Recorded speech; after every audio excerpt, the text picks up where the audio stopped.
Kalbėti apie kitus visada yra lengviau. Mesgi visada geriau matome kitų nuodėmės, trūkumus, problemas ir visada galime geriau išvardinti, kuo kiti yra blogesni už mus. Kritiškai kalbėti apie save, pripažinti, kad mes turime problemų ir nesame šventieji visada sunkiau, o kartais net ir negalima. Be to mes visada tikime ar labai norime tikėti, kad esame ar galime būti kitokie. Geresni, protingesni, gailestingesni ir civilizuoti. Taip galime kalbėti apie žmonės, bet tas pats tinka ir valstybėms, tautoms ir civilizacijoms, ypač tokioms, kurios į kitus žiūri iš aukšto. Vakarų valstybės jau keletą šimtmečių yra įpratusios dominuoti pasaulyje.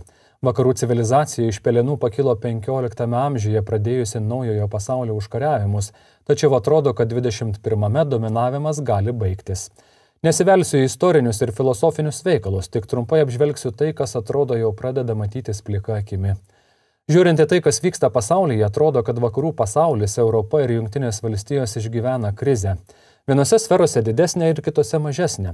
Vieni labiau pastebi ekonominės bėdas, kiti moralinį nuosmukį. Dalis žmonių mato stringantį ir neveikiantį valstybės aparatą, o kiti žmonių vertybių, drąsos ir lyderių trūkumą. Kadangi man pačiam labai įdomu, kur link eina Europa ir visas vakarų civilizacijos pasaulis, laidų cikle Vakarų saulėlydis pasidalinsiu istorijomis, straipsniais ir analizėmis apie vakarų valstybių bėdas, kurios atsiliepia mūsų nacionaliniam saugumui. O tokių problemų gana nemažai. Vakarų pasaulis turi didžiulių bėdų dėl legalios ir nelegalios imigracijos. Europoje gyvenantis vokiečiai, prancūzai ir britai skundžiasi net pažįstantis savo šalies, savo miestų, kuriuose vis daugiau imigrantų ir jų keliamų problemų. Tuo pačiu turtingosios vakarų valstybės jau nebegali be imigrantų, kurių didelė dalis ne tik dirba juodžiausius darbus, bet ir užima kritiškai svarbias vietas, pavyzdžiui, gydymo sistemoje. Be imigrantų iš vargingesnių valstybių dirbti nebenorintis europiečiai sunkiai išsiverstų. Bet tuo pačiu juos piktina arabų ir musulmonų išpuoliai ir žudynės gatvėse, ar jų protestai prieš žydus, kas Europoje tabu buvo jau beveik šimtmetį. Vakarų pasaulis susipriešinęs ir atrodo praraja tarp kairiųjų ir dešiniųjų pasaulėžiūros tik didėja. Net tas pačias imigracijos problemas tos pačios šalies ar to paties miesto tautiečiai supranta skirtingai. Tad susiremti su ideologiniais priešininkais išeina į miestų gatves. Ir prieš auga ne tik politikoje, bet ir visuomeninėme gyvenime, vertybių supratime. Taip vadinamieji leftistai, progresyviai mąstantis aktyvistai ragina steigti klinikas ir apmokėti procedūras paaugliams, kurie nori pasikeisti lytį. Tuo tarpu dešinieji daug problemų mato dėl to, kad transseksualumo ir genderizmo ideologija įsismelkia į visuomenės elitą, kuris nori savo nuostatas primesti kitaip mąstantiems. Dėl šių intelektualinių kultūrinių karų kyla ne tik grėsmė žodžio laisvėje ir vakarų vertybėms, bet kyla ir susipriešinimo banga, neapykanta, kuri išbujoja socialiniuose tinkluose. Susipriešinimas persikelia ir į politiką, kurioje įprasta, kad vyksta ideologijų kova, tačiau šį kartą padėtis keičiasi, nes mūsų politinėmis kovomis pasinaudoja priešai, kuriems vakarų visuomenės susiskaldymas tik į naudą. Ir manipuliuodami bei skleisdami dezinformaciją rytų režimai puikiai naudojasi demokratijos silpnosiomis vietomis. O kur dar ekonominės bėdos? Europoje vis daugiau sunkumų kyla dėl menkstančios ekonomikos ir vis augančio atsilikimo nuo Kinijos ir Amerikos. Vakaruose stoja pramonė ir gamyba, mat turtingos tautos sunkesnius darbus jau seniai perleido trečiajam pasauliui. Kas anksčiau atrodė puikus globalizacijos variklis, dabar atsisuka mums antru lazdos galu, nes tampame priklausomi nuo kitų. Pavyzdžiui, per pandemiją suvokėme, ką reiškia antibiotikų trūkumas, kai tėvai lakstė per vaistinės ieškodami vaikams vaistų. Ir tai tik viena mozaikos dalelė didesnėme paveiksle. Ir galiausiai visos šios bėdos susiveda į vieną bendrą tiesę, kuri vis leidžiasi žemyn, kaip ir vakarų valstybių galia, valia ir noras dominuoti pasaulyje. Tai nereiškia, kad rytų valstybės ar blogio ašimi vadinamos šalis neturi problemų ar bėdų.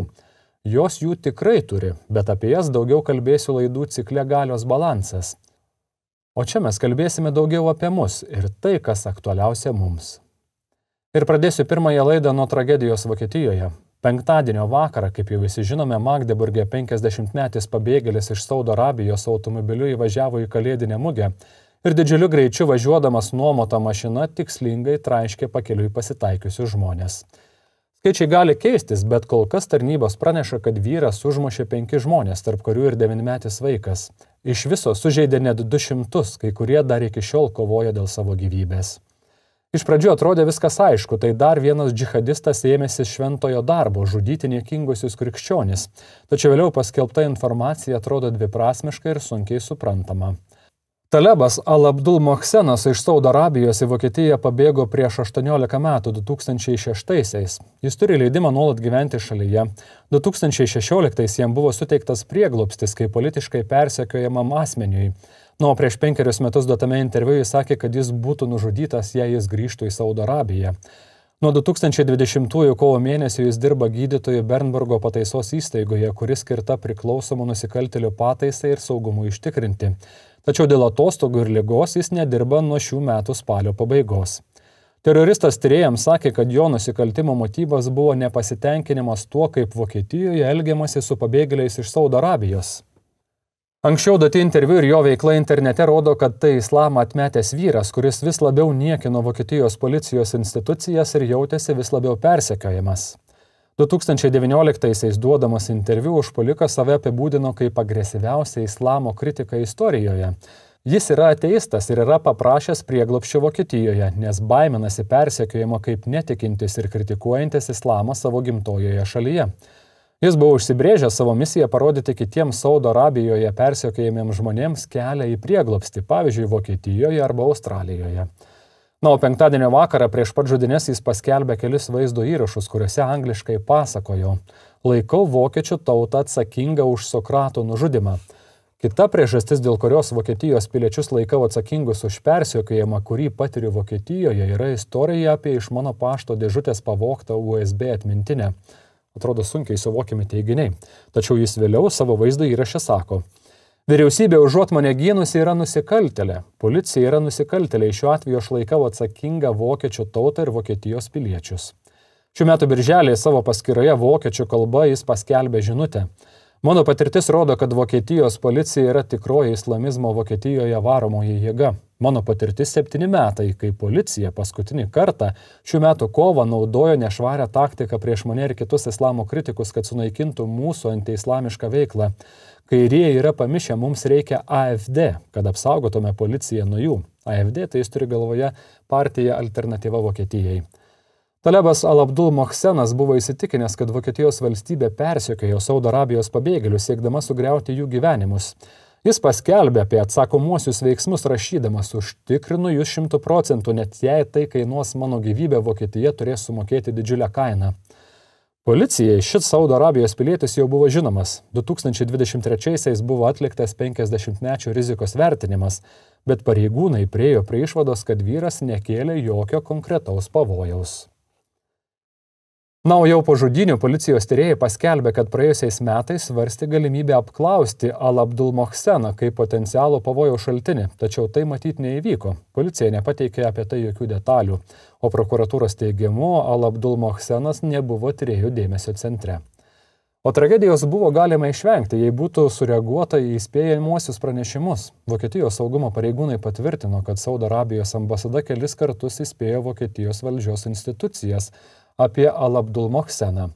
Naujienų agentūros Reuters duomenimis tai vyko pernai ir šiemet.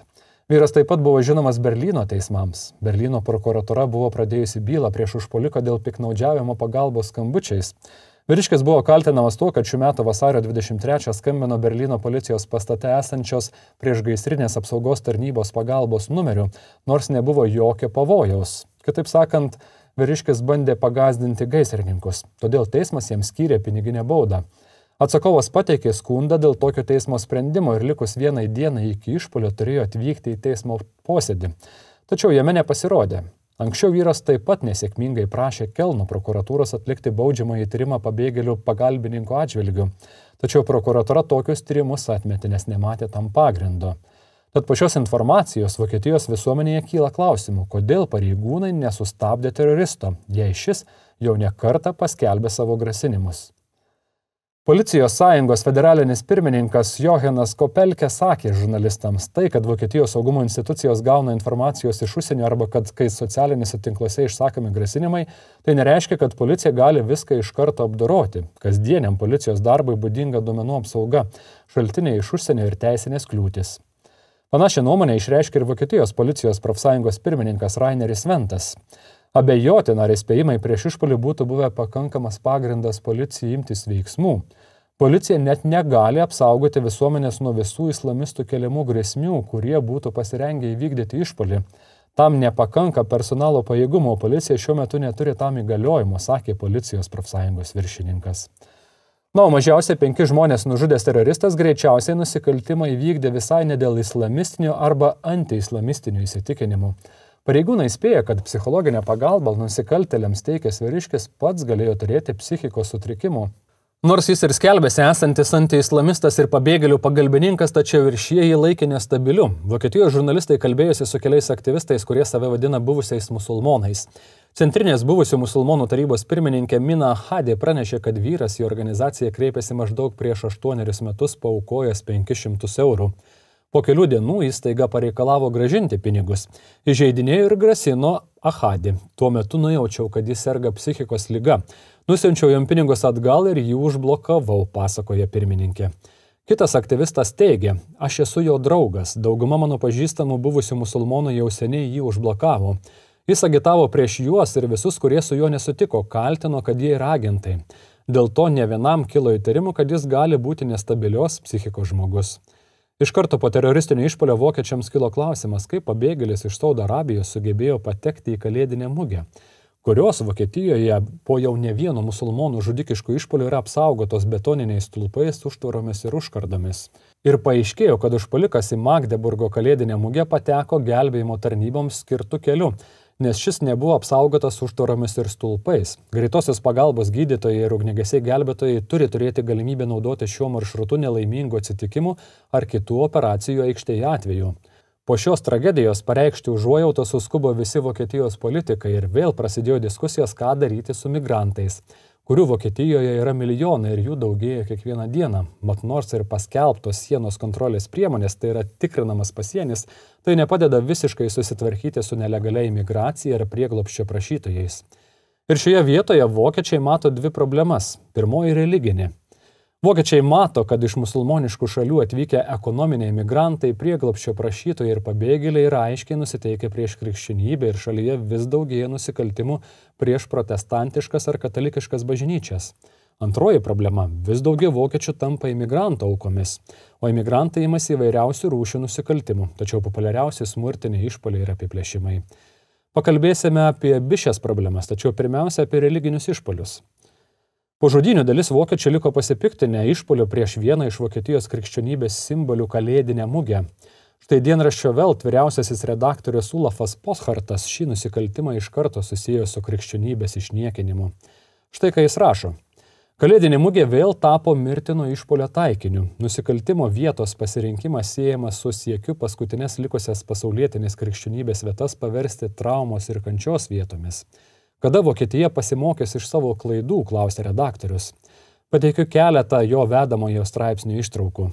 Pasaulietinė tapusioje visuomenėje Kalėdų mugė yra viena iš paskutiniųjų krikščioniškų erdvių, kuriuose kalbama apie Kalėdų istoriją, palaikoma gyva per prakartėlių vaidinimus ir kartais aštrias pamaldas.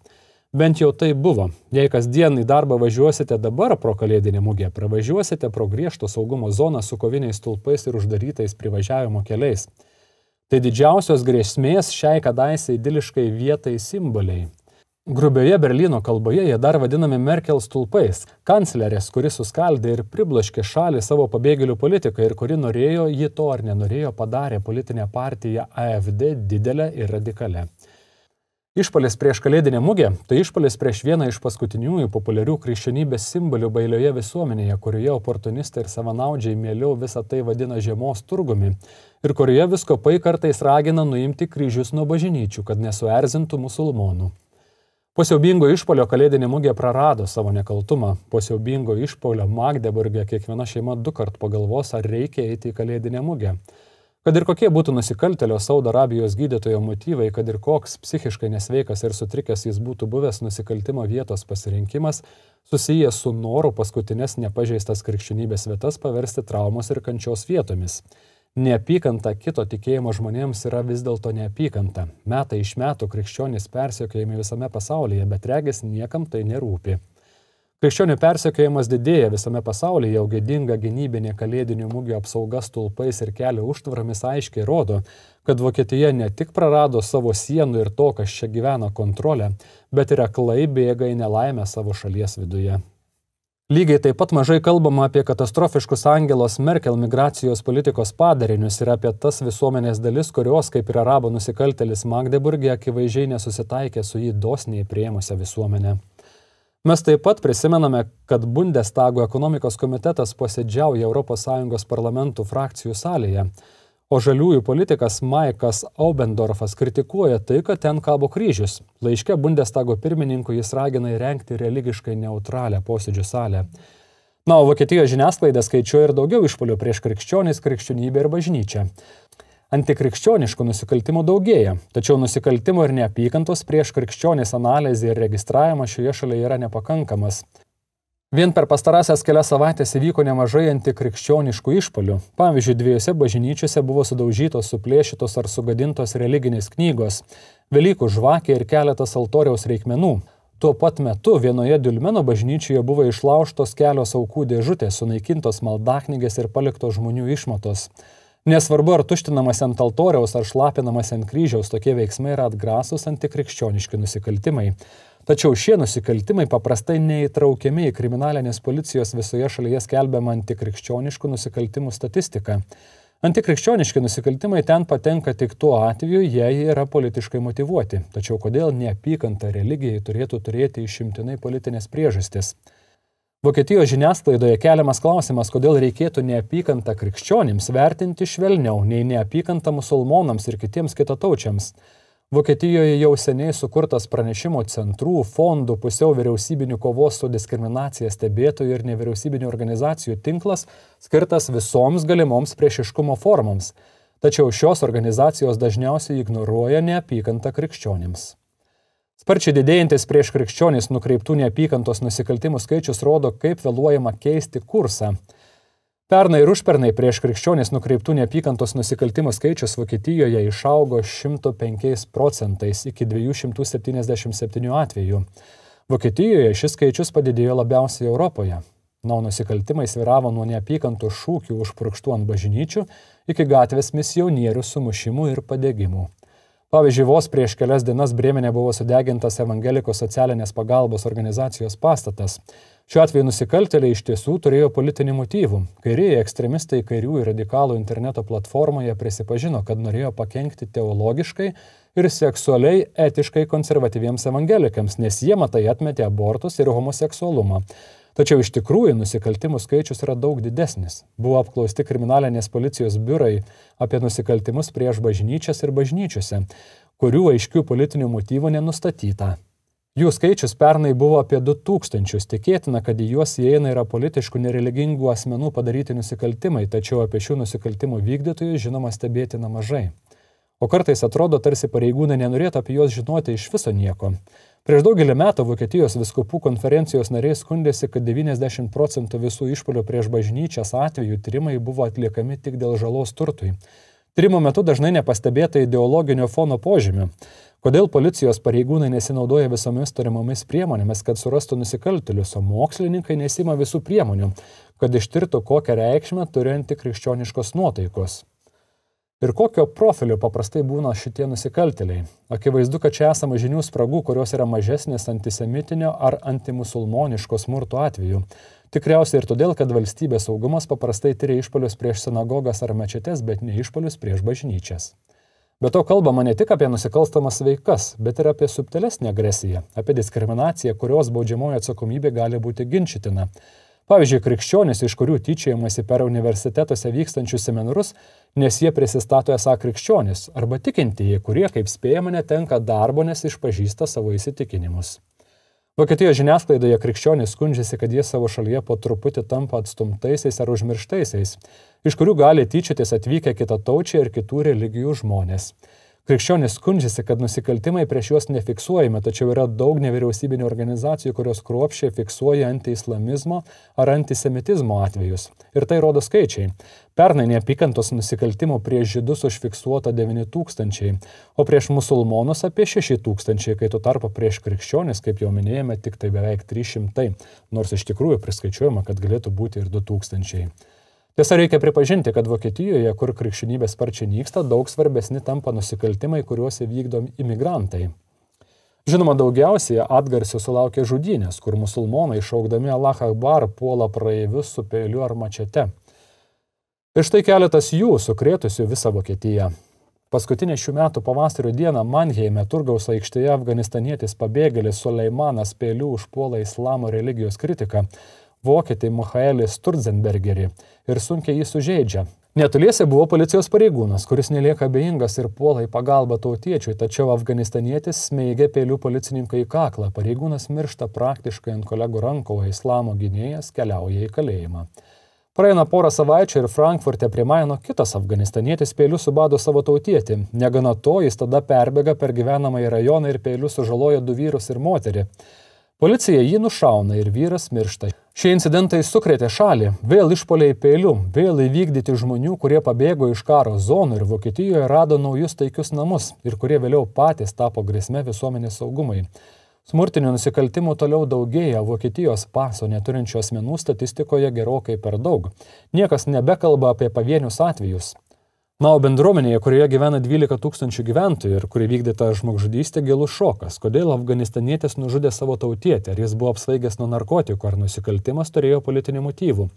Aišku viena, saugumo jausmas labai pablogėjo visuomenėje. Štai pavyzdžiui, 41 metų moteris su 10-metė dukra ir 3 katėmis gyvena 4 kambarių bute daugiabučiame name, kurio laiptinėje afganistanietis ir nužudė savo tautietį, dūręs jam peiliu į širdį. Didelė kraujo dėmė koridoriuje buvo matoma kelias dienas. Kaip tik žiūrėjome Europos futbolo čempionato Vokietijos ir Škotijos rungtynes, kai laiptinėje turbūt įvyko ginčas, prisimena kaimynė. Jis sako, nepastebėjusi, kas iš tikrųjų nutiko, tik tada, kai priešais jos namus sumirgėjo mėlynos specialiųjų tarnybų automobilių šviesos, jis suprato, kad nutiko kažkas blogo. Kai pažvelgiau pro duris, pamačiau ten gulinti mūsų kaimyną. Jis gulėjo visas kruvinas ir nejudėjo, pasakoja moteris. Mano dukros draugai nebegali jos lankyti, sako kaimynė. Visi mieste žino, kad name buvo įvykdyta žmogžudystė, o daugelis žmonių vakarais nebeišeina į gatvę, jie tiesiog bijo, piktinasi moteris. Kitas kaimynas pasakoja. Bendruomenė pasikeitė, žmonės bijo, daugelis iš jų nebeišeitų vieni vakarais į lauką. Anksčiau buvo kitaip, sako jis. Šalis tapo mažiau saugi ir taip iš tikrųjų yra.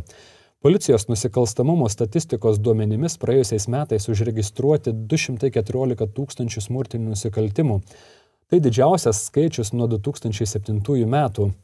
Nuo 2021 metų nusikaltimų padaugėjo trečdaliu, o nusikaltėliais tampa vis daugiau užsieniečių.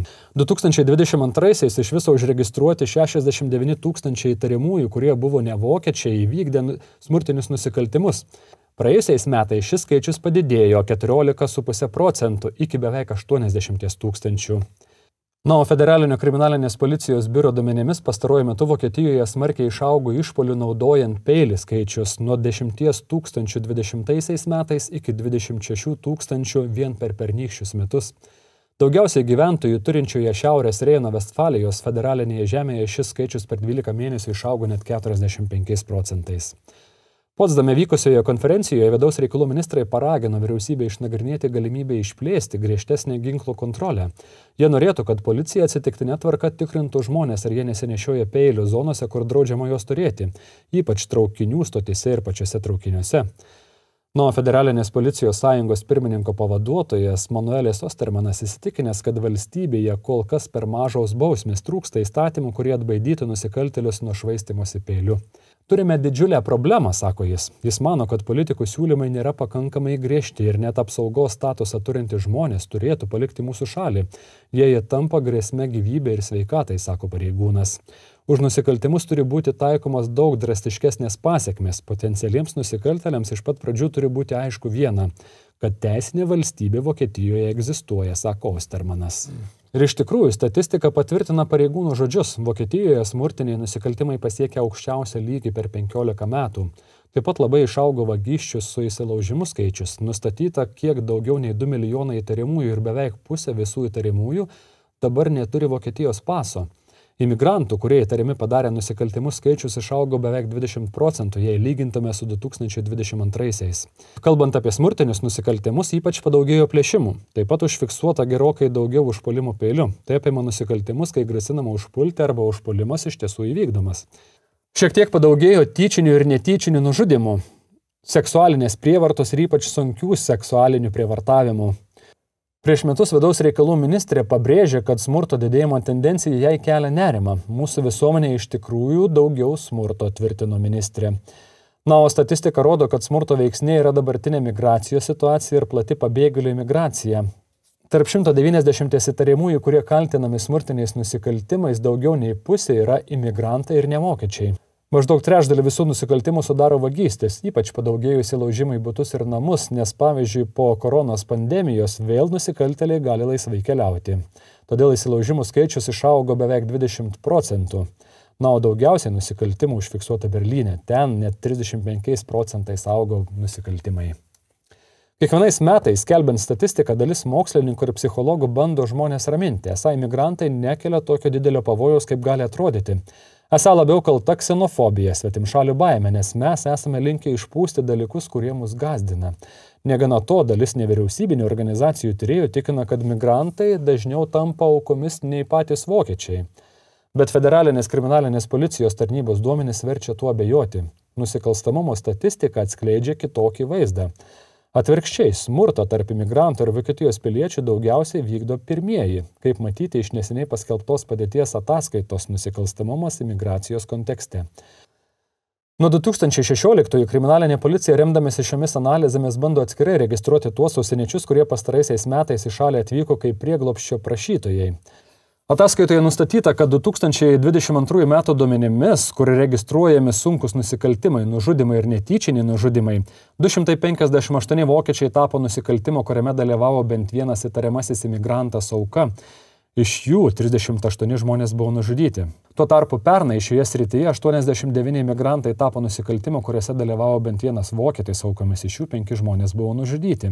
Nusikaltimų duomenys rodo, kad kai praėjusiais metais Vokietijoje tarp vokiečių ir imigrantų kildavo smurto atveju, dažniausiai imigrantai būdavo smurtautojai, vokiečiai aukos. Tačiau vartojant šias sąvokas reikia žinoti keletą dalykų. Imigrantais vadinami tik tai pabėgėliai. Na, o tie, kurie turi Vokietijos pasą, jau laikomi vokiečiais, nors jie gali būti atvykę iš Maroko ar Afganistano. Tad greitai nustatyti, kokios tautybės asmenys padarė nusikaltimą, bus vis sunkiau, nes naturalizuotiems piliečiams, kurie kadaise buvo pripažinti pabėgėliais, pavyzdžiui, daugeliui sirų ar turkų, Vokietijoje leidžiama išsaugoti senąją pilietybę. Valdančioji koalicija nori netrukus apskritai leisti tai daryti visiems užsieniečiams po naturalizacijos. Be to, čia užsieniečių gimę vaikai turėtų turėti galimybę gauti Vokietijos pasą nuo gimimo, jei bent vienas iš tėvų jau 5 metus gyvena šalyje. O nusikaltimų statistikoje labai daug nevokiečių tautybės asmenų ir tai nepaisant to, kad dvigubų piliečių padaryti nusikaltimai statistikoje registruojami tik kaip vokiški. Kas įdomiausia, kad dalis vietos politikų gina imigracinę politiką, nepaisant to, kad atvykėlių padaryti nusikaltimą jau bado akis. Štai Brėmene vidaus reikalų senatorius socialdemokratas Ulrichas Maureris skambina pavojaus varpais. Masiškai daugėja apiplėšimų, kuriuos vykdo jauni vyrai iš Šiaurės Afrikos, o Hanzos miestas yra visiškai užvaldytas. Tačiau Brėmeno kairieji koalicijos partneriai pyksta, kam tiesa apie imigrantų nusikaltimus skelbiama viešai. Pirmieji viešai senatoriaus analizę sukritikavo koalicijos partneriai iš kairiųjų partijos. 2 kairiųjų frakcijos miesto taryboje lyderiai parašė laišką vietos koalicijos komiteto nariams. Jame jie apkaltino Maurerį, kad šis kenkia sutartai humanitarinės migracijos ir pabėgėlių politikos linijai. O senatoriaus pareiškimai neatitiko nei koalicinio susitarimo teksto, nei dvasios. Maurerio situacijos apibūdinimą kritikavo ir jo bendrapartiečiai socialdemokratai. Tiek miesto meras, tiek už integraciją atsakingi senatoriai savo pareiškimuose visuomenėje yra atsargesni. Jie nedviprasmiškai perspėja Maurerį, ko mes negalime naudoti, tai retoriškai kaitinti diskusijų, nes tai neišsprendžia nė vienos problemos, o tik užnuodija socialinį klimatą. Tai niekam nepadeda, tvirtino politikai. Ir panašų požiūrį į imigracijos politiką valstybės lygių palaikė dauguma Vokietijos nacionalinių partijų su socialdemokratų, žaliųjų ir kairės partijomis priešakyje.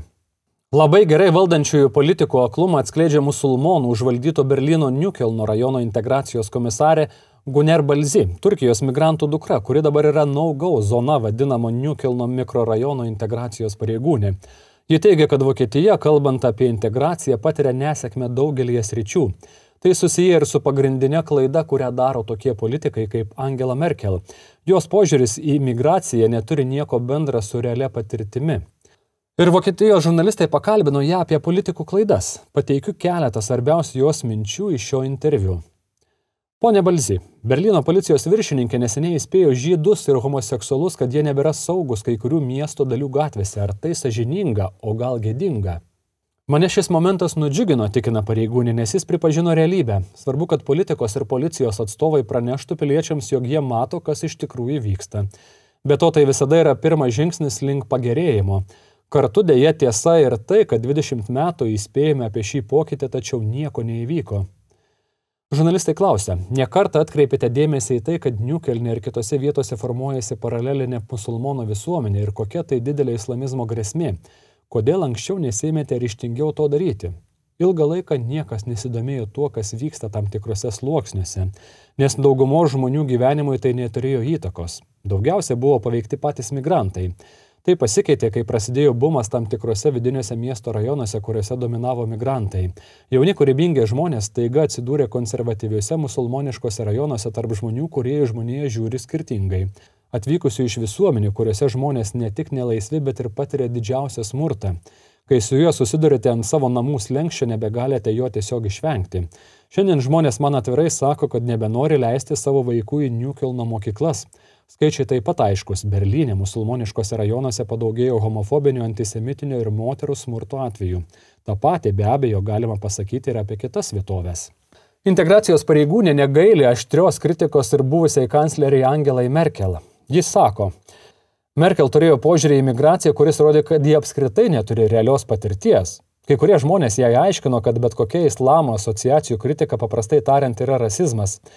Jis stovėjo scenoje kartu su islamo fašistu, kuris atvirai kurstė neapykantą internete. Kai matai ką nors panašaus, galvoji, kas negerai su mūsų politikais.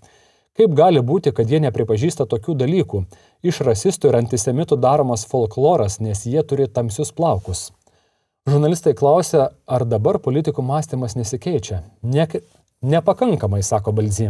Žmonės, kurie lemia šios šalies likimą, matyt dar nepakankamai susiduria su šiais pasauliais, o kai jie susiduria ir imasi spręsti šį klausimą, tai iš karto kritikuojama ir vadinama rasizmu. Šiuo metu šis terminas vartojamas įvairiais būdais. Įvardydami šios dalykus visada rizikuojate pasakyti ne tai, ką reikia ir susilaukti daug priešų. Žmonių, kurie vadins jūs rasistais ir žmonių, kurie norės jūs nužudyti. Ne veltui žmonės, kurie šiandien yra ypač pažeidžiami, kai kalbama apie migraciją ir islamizmą, yra apsupti policijos ir asmens sargybinių. Tačiau gal kažkas pasikeitė po to, kai buvo vykdyti teroristiniai išpoliai Zolingeme ir išpoliai su peiliu Mannheime. Iš tiesų nelabai daug kas pasikeitė, sako Balzi. Po naujųjų metų nakties kelne vienas žurnalistas manęs paklausė, ar dabar kas nors pasikeis. Atsakiau, ne, po 2 savaičių viskas baigsis ir tada niekam nebebus įdomu, nes tai yra labai įtempta ir sudėtinga.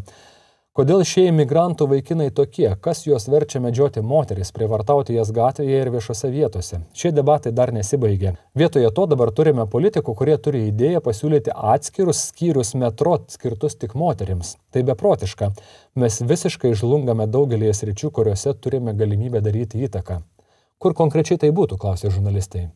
Negalime leisti, kad imigracija tiesiog įvyktų. Negalite tiesiog atidaryti savo namų durų ir pasakyti, įeikite visi. Raskite vietą, viskas kaip nors susitvarkys. Aš iškabinau ženklą priekyje, štai mano taisyklės. Išmokysiu jūs jas atmintinai, būtent taip pas mus veikia imigracija, bet jei norite, kad visuomenė būtų kuo mažiau smurto ir kad joje būtų kuo daugiau erdvės individo laisvei, turite ją valdyti. Jūs jau užsiminėte apie antisemitizmą, nuo spalio 7-osios padėtis pablogėjo, ar tai jūs nustebino, klausė žurnalistai. Visai ne.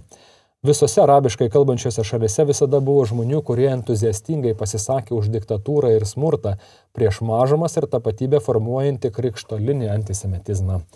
Mes į tai taip pat nesigilinome ir nesidomėjome, kodėl arabų berniukai čia tapatinasi su Hezbollah. Musulmonų pasaulyje egzistuoja tik vienas pasakojimas apie Izraelį. Tai valstybė, kuri buvo sukurta ant pavogtos žemės, egzistuoja per kraujo praliejimą ir žudo vaikus. Žmonės, kurie čia emigruoja, taip pat užauga su tuo. Rezultatus dabar matome gatvėse.